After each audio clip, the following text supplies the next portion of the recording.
This discussion with Kamau Franklin of Community Movement Builders was recorded 3 months ago on March 6, 2023. Since then, so many of Kamau's predictions about escalating state repression of the movement to stop Cop City have come true. Now, the state is going after an organization that has provided bail and legal support for protesters involved in this movement. On May 31st, a highly militarized SWAT team conducted a raid during which they arrested 3 organizers from a nonprofit called the Atlanta Solidarity Fund.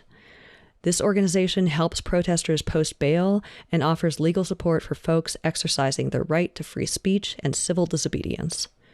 The 3 members of this organization were charged with money laundering and charity fraud for spending connected with the movement. The basis for these charges seems incredibly flimsy, as the warrants listed expenses like gasoline, COVID tests, Uber rides, and yard signs as proof of these alleged crimes. This insane overreach of state power was coordinated by the Atlanta Police Department and the Georgia Bureau of Investigation. Georgia Governor Brian Kemp has painted the organizers as criminals who, quote, facilitated and encouraged domestic terrorism. In a statement issued soon after the arrests, Kemp asserted that the state would, quote, track down every member of a criminal organization from violent foot soldiers to their uncaring leaders. These criminal charges for bail fund organizers and more than 42 domestic terrorism charges for protesters serve the same purpose: to crush opposition to Cop City by painting this incredibly popular movement as a criminal terrorist organization. As Kamau Franklin stated in a recent New York Times article, quote, law enforcement is now attacking the very infrastructure of organization and movement politics. In the following Cocktails and Capitalism conversation, Kamau warns about the dangers that these precedents pose for other protesters, solidarity organizations, and the movements they support. We hope you enjoy this discussion, and we hope you'll join us in helping to spread the word about this horrific abuse of state power. What's up, people? I'm Erica, and this is Cocktails and Capitalism, a podcast that pairs crafted beverages with stories distilled from our capitalist hellscape. Today, we're joined by Kamau Franklin, who is a community organizer, writer, lawyer, and co-founder of Community Movement Builders, a national Black collective that works to build sustainable, self-determining communities through cooperative economics and community organizing. A fundamental component of this work is building resistance to police brutality and over-policing. I recently spoke with Kamau and 2 other activists from the movement to stop Cop City and defend the Atlanta forest, and I highly recommend that you go listen to that episode. So, Kamau, how you doing today? I'm doing good in the midst of a lot of things going around, but I'm doing good, yeah. Yeah, I realize that, and I'm very grateful to you for all the work that you're doing over there. Can you give us a little bit of an update about what has happened in the last couple days with the Stop Cop City movement? Well, hopefully, as your listeners know, we've just started a week of action that actually started this Saturday, where we had a successful opening rally and demonstration. Folks walked through Balani Forest. They visited different sites, including areas where Tortuguita, the forest defender, was killed, where other forest encampments were destroyed by the police. And then yesterday there was a music festival that was held in the park. And at some point during that music festival, apparently a contingent of some organizers, I'm not sure if they came directly from the festival or or if they just came into the forest, but they went over to the actual site where it's been barricaded off, where Cop City is being built. And demonstrators made sure, they took pains to make sure no one was there, but they did acts of civil disobedience, which again meant destroying equipment that's going to be used to tear down the forest. Part of those acts, including setting fire to one piece of equipment, the police used that as a rationale and an excuse to come up and bust up the music festival itself, which was not at the same place where the destruction had taken place.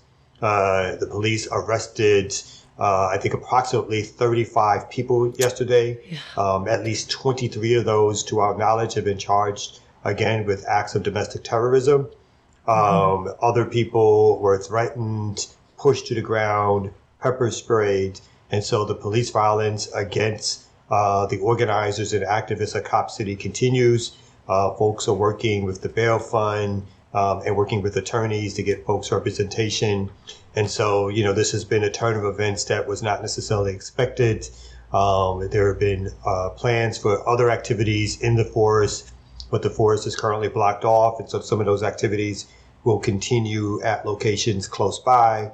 But for the rest of the week, there will continue to be both civil disobedience, direct action, marches to demonstrate that this community in Atlanta and nationally does not want Cop City to take place. Mm-hmm. And do you know how many total protesters have been charged with domestic terrorism at this point? Now it's approximately 44 protesters who've been charged with domestic terrorism. Wow. And we should also state, again, 44 who've been charged with domestic terrorism. That means there were another 12 or 13 arrested yesterday who have other charges, but not yet domestic terrorism. And then remember, prior to them unleashing charges of domestic terrorism in December, another 20 activists and organizers have been arrested in the past on resisting arrest, obstruction of governmental administration, and some of those folks still have charges pending from those arrests also. Mm-hmm.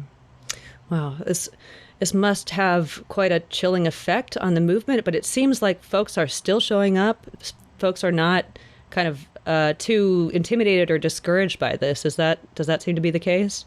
I think that is the case. I mean, this over-policing, this attempt to criminalize protesters continues by the state, continues by the city.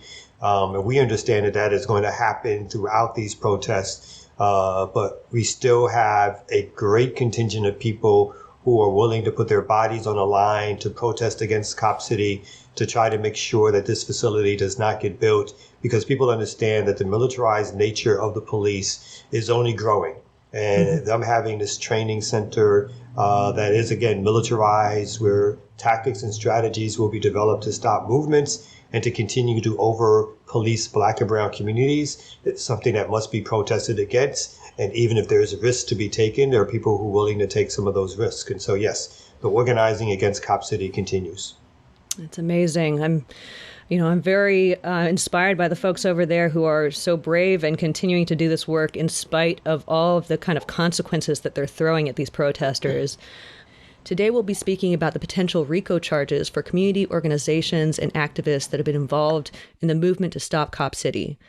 While these charges have not been issued, community organizations in Atlanta, including Community Movement Builders and Atlanta Solidarity Fund, have announced that they expect these indictments in the coming weeks.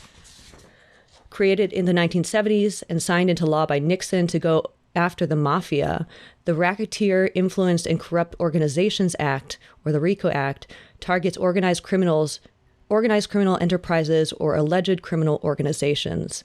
It enables extended criminal penalties, including sentences up of 5 to 20 years and the seizure of money from individuals and organizations. Oil giant Chevron brought the very same charges against Stephen Donziger in retaliation for his work to hold the company accountable for its cost-cutting pollution crimes in Ecuador. This expanded the power of the state and corporations to criminalize human rights and corporate accountability lawyering. And we're seeing some of that criminalization of lawyering happening also in Atlanta now. The same pattern is repeated with the use of the RICO Act against protesters in Atlanta, a move that has the broader effect of criminalizing protest in America. I wanted to just ask you a few questions about these RICO charges. Why do you and others at Community Movement Builders and the Atlanta Solidarity Fund believe that Stop Cop City activists will be facing RICO indictments in the coming weeks? What is the source of this intel? Yeah, but there's not just one source. There are several sources, I guess, that are pointing to the possibility. And we want to be clear. We're not saying that we know for sure that this is happening, but our expectation was that there was a strong possibility that several groups, in addition possibly to additional charges against those who have been arrested already, that RICO charges would be coming around. One was, on the pure face of the indictments against the folks who already were arrested in terms of the domestic terrorism charges, they were laughable on its face, to be honest. And some attorneys predicted that in order to continue to move this prosecution forward, they would try to switch to other tactics in terms of how they talked and addressed the general movement against Cop City. Prior in some freedom of information reporting, we noticed there that not only the idea of domestic terrorism was introduced, but the idea that RICO charges could be a possibility. And so our first indication were from Freedom of Information Acts. And as we've seen, they did move forward with prosecuting people and charging them with domestic terrorism. Also, there were some videotapes of police officers at the Walani Forest after one of the raids saying something to the effect that they thought the indictments would come down soon. And then I think there's also been some speculation from the prosecutors that there would be additional charges. And so with all of these things happening, we decided as organizers and activists to sort of take a lead in putting out there to the public that, again, the possibility of these charges were real, that we wanted to warn folks that, again, the further criminalization of a movement to stop the militarization of the police and the political apparatus of the state would be moved against organizers and activists. We wanted to make that clear about those possibilities. We wanted to make people feel safe and let them ask questions and continue to garner support in this time period, just in preparation if those things were to happen. And so that all led us to come up with the video that we did about a week or so ago now, that stated that these, again, were possible actions that could take place, and that we wanted to prepare the larger public, organizers and activists to be ready to support us in case some people actually came down or had those charges brought against them. Mm-hmm. And it's my understanding that domestic terrorism charges can actually be used as grounds for RICO charges. Can be one of those things that will count towards getting that charge. So, most definitely. That's why there's the possibility of two things quickly, that the RICO charges will be added to those who are already arrested to suggest that they've been operating within a criminal apparatus. And then the other expectation or possible outcoming is that new organizations and other organizers and activists who haven't been arrested while doing civil disobedience or just being in the forest, that they will cast a wider net and then try to claim that the whole contingent of organizers and activists is a quote unquote criminal enterprise. And can you kind of explain a little bit what they would get out of doing this, using these charges? What would the consequences be, and how is this beneficial for prosecutors and for the state? I think for the state, and again, continuing with the rhetoric of organizers and activists being criminals, being dangerous, for them, this is an add-on to that. This is an add-on to say that people don't have a right to protest and engage in civil disobedience or direct action even, that anything that they do to interfere with what the state deems to be the correct course of action can be criminalized. And so it allows them to basically catch a wider net of both organizations and individuals who, again, they have not arrested at this particular point in time. And so to charge the whole operation, or again, the fact that this is a autonomous, sort of like leadership structure where it's flowing from one organization. Decentralized. But this allows them to try to suggest that we're all working on behalf of a criminal enterprise, again, to stop the state from moving forward. This allows them to attempt to seize bank accounts from organizations, and just to again cast the widest net possible to criminalize people in the movement. And is it also true that with the RICO Act, it's kind of like diffusing the responsibility and blame for different acts, so that someone in the group that wasn't actually involved in committing a certain act could be charged with that because they're counted as being within that group, within that enterprise? You're exactly right. Okay. Yeah. So anybody who has been affiliated with the Stop Cop City movement can now be chargeable for any civil disobedience and or direct action that's happened under the umbrella of stopping Cop City. And so, again, the widest net possible, which means an organizer that handed out flyers, as well as an organizer that made a speech, or organizer that runs an organization that helps support protesters in any way whatsoever. All of that can be criminalized and brought under a single indictment of claiming that we are all running a criminal operation.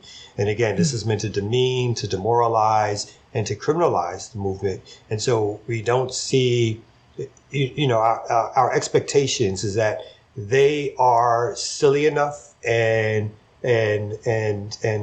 scared enough and also determined enough to bring these types of charges against organizers and activists, because it's their politics to frighten people, it's their politics to criminalize movements. And so, again, we want to be very on guard about the possibilities of this taking place. Very well put.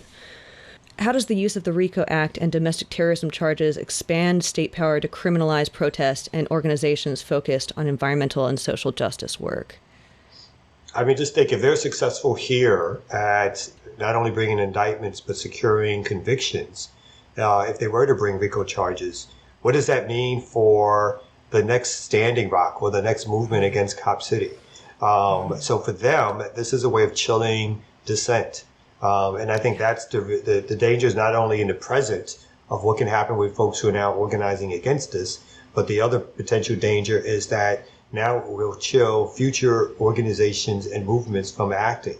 And so when some organizations who are already scared based on the charges that have already been dealt out by the state, by the county of DeKalb, they are already nervous about participating in these types of demonstrations. So there will be a definite chilling effect on environmental organizations that want to do a protest. Can you imagine that if you did a die-in someplace, that you could be charged with domestic terrorism? If you sat down in front of the courthouse and forced them to arrest you in terms of a civil disobedience action, you could be charged potentially with domestic terrorism.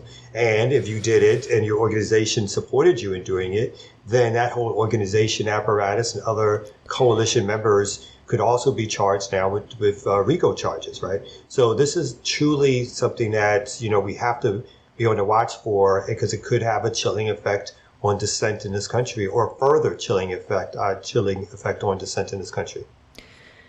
And I mean, I would love to hear you talk a little bit about how this would affect folks financially and organizations like yours financially if they were able to bring these charges against community movement builders.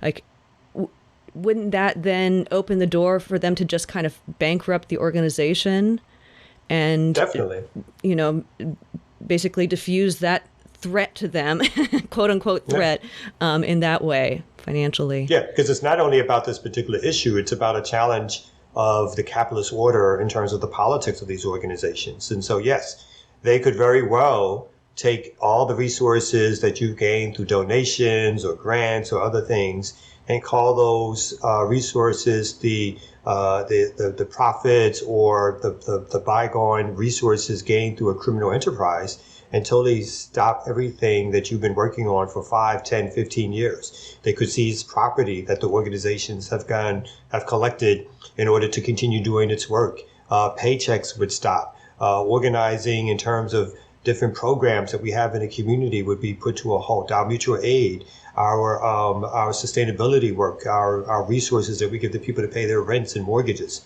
All of that could come under not only the scrutiny of the government, but their very ability to stop and put these organizations, quote unquote, out of business, could be the very real effect. And I would assume the very real purpose of potentially having these charges. It's not just, again, the chilling effect for this movement and for future movements, but it's to very well say that we could stop you cold through the legal apparatus, and there's nothing that you can do about it. Yeah. It's so disturbing, especially knowing that these organizations are doing some of the most important work out there, social justice work, trying to help communities, organize communities. The fact that they could be criminalized for just helping, or the Atlanta Solidarity Fund being this organization that is supporting jailed protesters with the bail funds and everything like that, and that. The fact that they could criminalize even that is just so infuriating to me. I can't even wrap my brain around it. But we're in this stage of politics in America where obviously this has been going on for a while, but it's been so heightened lately that that's exactly what they can do. So an organization that provides bail money, an organization that will help you find an attorney because you've been a demonstrator, you've organized, something that should give you a shield and protect you in terms of you feeling that, hey, I'm not going to be left alone. If I put my body at risk, if I put my ideas at risk, then there's an organization out there that can help support us and help get us out of jail and to fight these charges. Like they are trying to basically break up that very apparatus that has the possibility to support organizers and activists. And so this is meant to stop movements, to chill movements, to make people on the ground think twice, 3 times before they get involved in truly movement organizing. Yeah. So upsetting, so disturbing. So do you think that the fact that these charges are being brought against protesters is a sign that the movement is being successful? Or is this like, does it spell the movement's doom? Like, what do you, how should we be reading this? I would say that the sustainability of the movement has been frightening for them. I think at each step of the way, in terms of the Stop Cop City movement, the city of Atlanta, and then later the state of Georgia, and even in some ways the federal government, have thought that they've defeated this movement and they've stopped us from moving forward. And so when they passed the lease in the city council, they thought that was the end of it. And instead of that being the end of it, a strategy switch in terms of folks who went into the force to defend the force sort of gave rebirth to the movement and gave it a lot of energy. When they decided to start arresting people on domestic terrorism charges, they thought that would be the end of the movement. But instead, we started getting more national coverage, and that impacted the ways in which people started to see what was happening. When they killed Tortuguita in the forest, they thought that would be frightening enough to make folks end the movement. Instead, it made people want to stand stronger and together and to learn more about what was happening. Why did this young activist and organizer, why was this organizer killed for sitting in a tent in the forest? And so at every step of the way, when they completely sectioned off part of the forest so that no one could get in there and they can build their campsite, they thought that would defeat the movement. So I think what they're trying to do is to figure out what's going to defeat this movement. And then this movement continues to rise back up, right? To continue to strategize, to continue to use different tactics, and to continue to organize to stop Cop City. And I think that in and of itself is what scares them. And what keeps the movement going is with the very thing that they want to stop from happening. I mean, it's really inspirational to see that even in the face of all of this repression, that the movement continues to grow. I really didn't expect it. I thought I would expect a lot of people to just go home and be afraid, but the movement building is so incredible to witness. I agree. I think one of the things that's come out of this, I think I might have said this the last time, was that we've had folks of differing ideological backgrounds, people who have used different tactics and strategies, and we've maintained a communication and a connection to each other, which have allowed us to continue to work together and to continue to grow together. And even if our worst case scenario happens, that they were able to build this, we feel like we've put the city in a position to have to pay a political cost for moving against the interest, against the will of the larger community of Atlanta.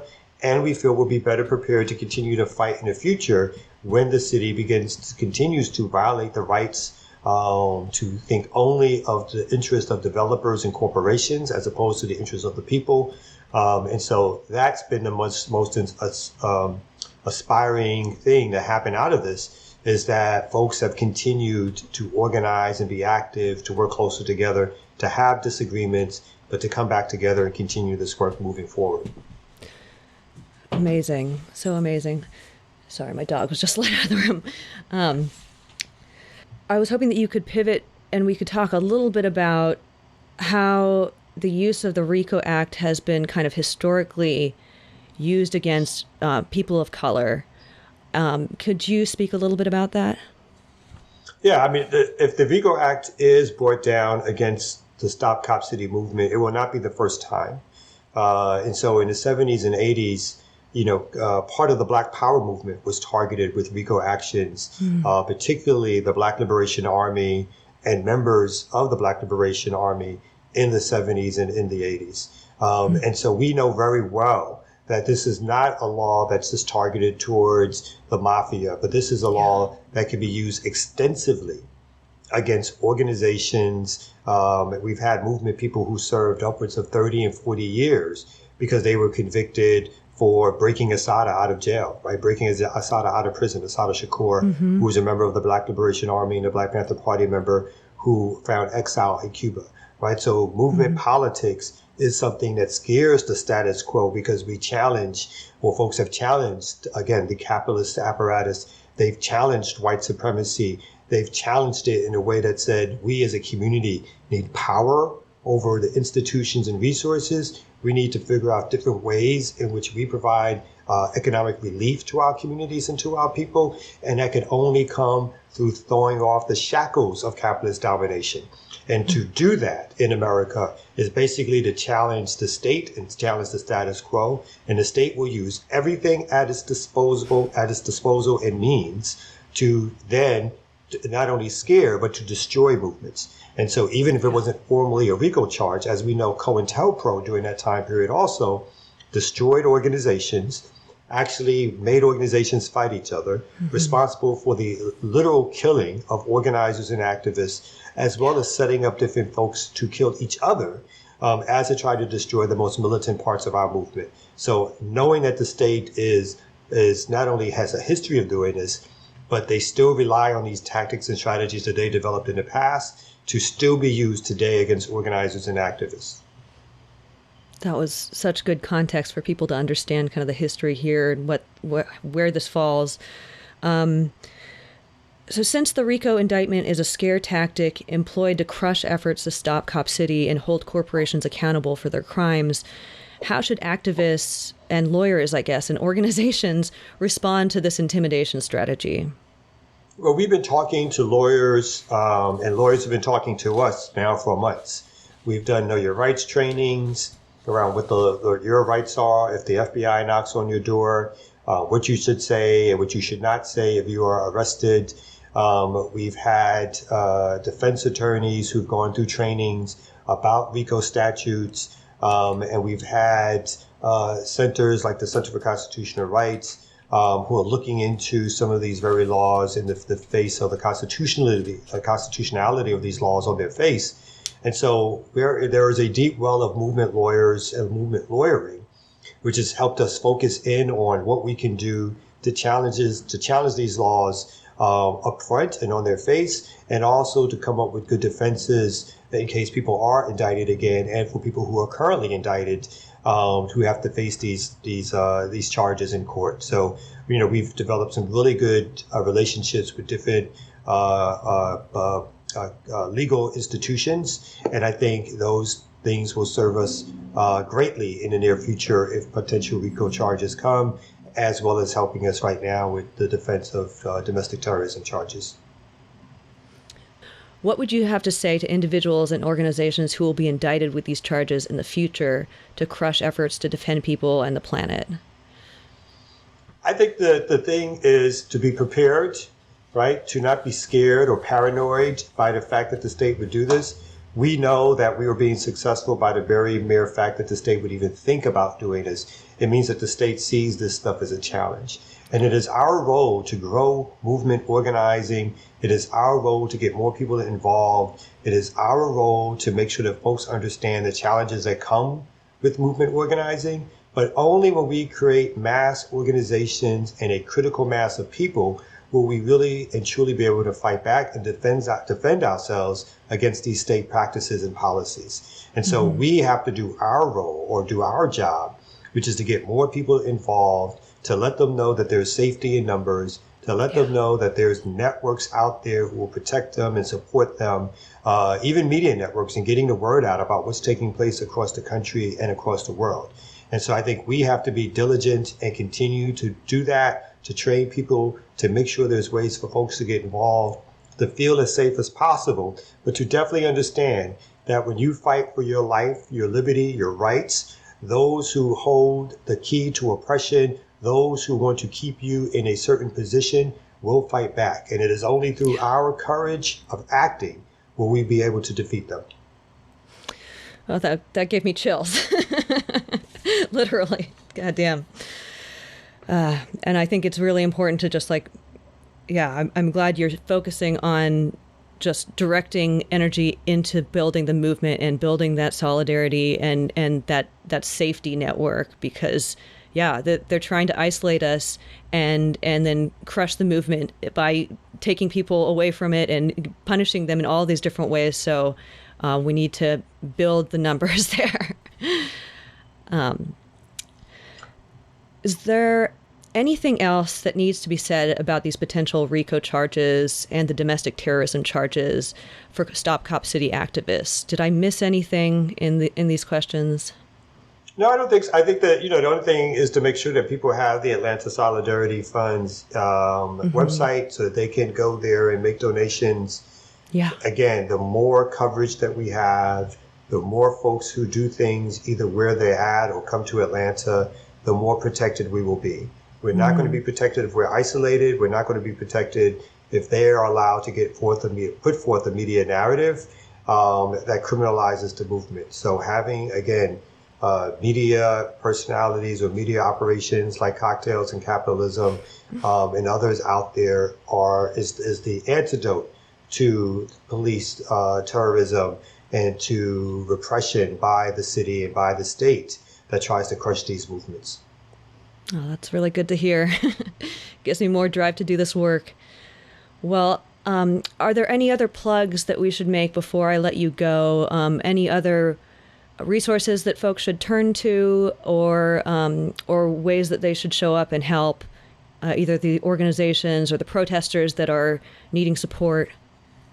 I think the Atlanta Solidarity Fund for protesters who need support.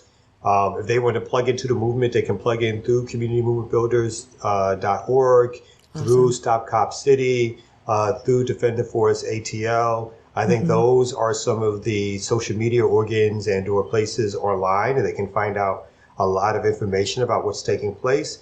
And again, they can figure out how do we target corporations and developers to make them stop what they're doing. How can we target elected officials in Atlanta to make them stop doing what they're doing? All that information can be found at several of those websites. And so it's important for folks, again, no matter where they are, to stop, make a phone call, sign a petition, drop a banner, hold a teach-in, hold a rally, a demonstration, whatever it is that they have time and energy to do, because we have to continue to put the pressure on nationwide to show that people are opposed to Cop City, they're opposed to the militarization of the police, and they want to find alternatives to public safety which serve communities and don't harm communities. And I'm glad that you're pointing out so many different ways that people can help and show up for this movement, because, yeah, like we talked about in the last episode, this movement has been so good at employing an ecosystem of tactics, a diverse range of tactics and strategies, and that is so fundamental to its success. So, use your talents, use your abilities to shine light on this issue, and show up. So, all right, Kamau, I'm so thankful that you made the time to talk with me about this. It's always such a pleasure to connect with you, and I'm just kind of in awe of the work that you're doing. So I'm going to keep cheering you on over here. Yay. Thank you so much. I appreciate you and your patience. No problem. So thank you so much. I don't like to, say I could do something and then I have to delay it. So I just thank you so much for making the time to have us back on. Oh, of course. Anytime. Seriously. All right.